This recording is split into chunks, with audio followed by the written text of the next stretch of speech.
1 Kings chapter 14, verse 1. At that time, Jeroboam's son Abijah became very sick. Verse 2.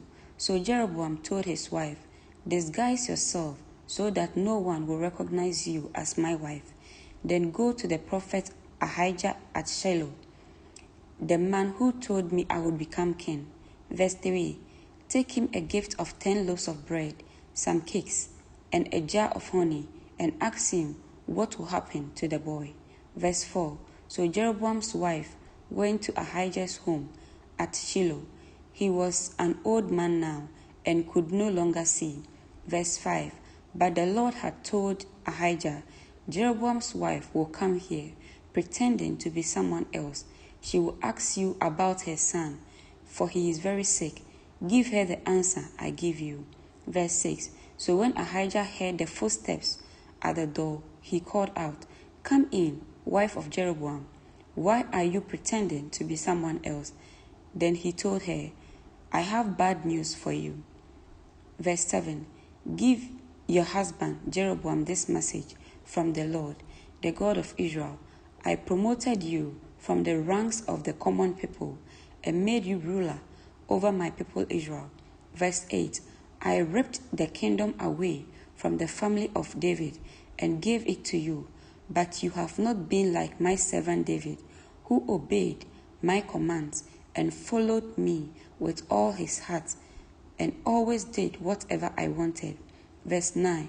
You have done more evil than all who lived before you. You have made other gods for yourself and have made me furious with your gold calves.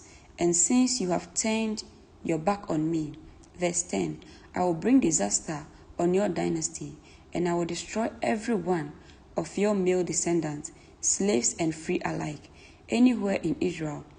I will burn up your royal dynasty as one burns up trash until it is all gone. Verse 11, the members of Jeroboam's family who die in the city will be eaten by dogs, and those who die in the field will be eaten by vultures. I, the Lord, have spoken. Verse 12, then Ahijah said to Jeroboam's wife, "Go on home, and when you enter the city, the child will die." Verse 13, all Israel will mourn for him and bury him. He is the only member of your family who will have a proper burial, for this child is the only good thing that the Lord, the God of Israel, sees in the entire family of Jeroboam. Verse 14, in addition, the Lord will raise up a king over Israel who will destroy the family of Jeroboam. This will happen today, even now. Verse 15, then the Lord will shake Israel like a reed whipped about in a stream.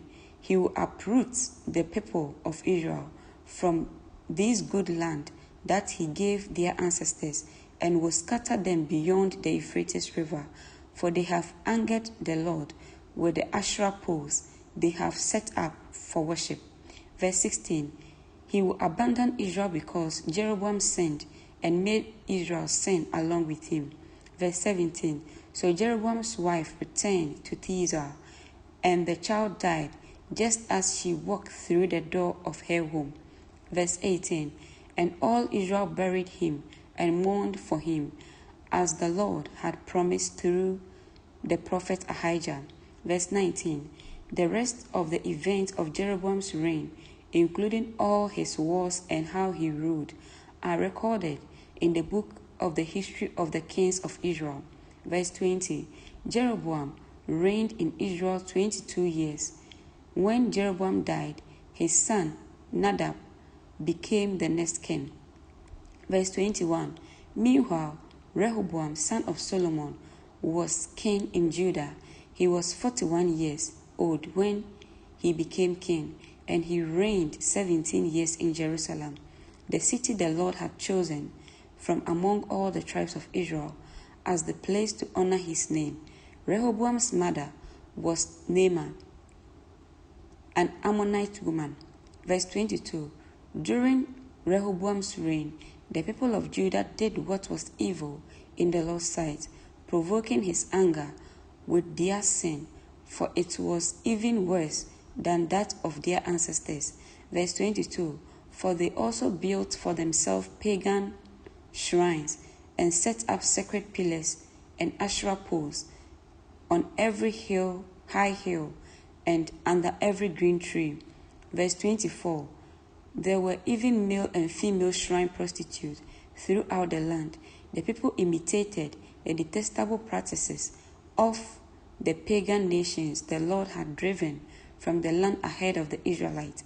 Verse 25, in the 5th year of King Rehoboam's reign, King Shishak of Egypt came up and attacked Jerusalem. Verse 26, he ransacked the treasuries of the Lord's temple and the royal palace. He stole everything, including all the gold shields Solomon had made. Verse 27, King Rehoboam later replaced them with bronze shields as substitute, and he entrusted them to the care of the commanders of the guard who protected the entrance of the royal palace.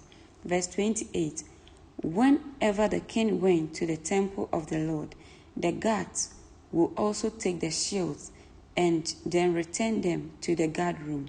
Verse 29, the rest of the event of Rehoboam's reign and everything he did are recorded in the book of the history of the kings of Judah. Verse 30, there was constant war between Rehoboam and Jeroboam. Verse 31, when Rehoboam died, he was buried among his ancestors in the city of David. His mother was Naamah, an Ammonite woman. Then his son, Abijam, became the next king. Amen.